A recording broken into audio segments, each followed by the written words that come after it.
നമുക്ക് theories of leadership എന്താണെന്ന് നോക്കാം.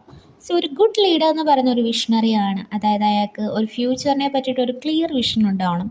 അതുപോലെ തന്നെ ഇൻസ്പയർ ആവാൻ, അതുപോലെ തന്നെ ബാക്കിയുള്ളവരെ മോട്ടിവേറ്റ് ചെയ്യാൻ വേണ്ടിയിട്ട് ഒക്കെ സാധിക്കുന്ന ആളാവണം ഒരു ഗുഡ് ലീഡർ. ഓൾസോ ലീഡർഷിപ്പ് എന്ന് പറയുന്നത് നമ്മുടെ ഇൻഡിവിജ്വൽസിനെ ഗൈഡ് ചെയ്യാൻ വേണ്ടിയിട്ടും അതുപോലെ തന്നെ ഇൻഫ്ലുവൻസ് ചെയ്യാൻ വേണ്ടിയിട്ടുള്ള ഒരു എബിലിറ്റിയാണ്.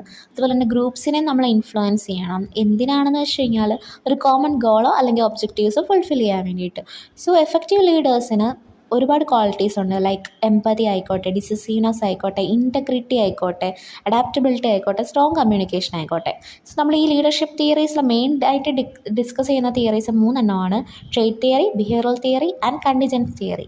അപ്പം അതെന്തൊക്കെയാണെന്ന് നമുക്ക് നോക്കാം. ഈ 3 തിയറീസ് വെച്ചിട്ട് നമുക്ക് എന്തൊക്കെ ക്വാളിറ്റീസാണ്, എന്തൊക്കെയായിരുന്നു തിയറീസ് എന്ന് നമുക്ക് നോക്കാം.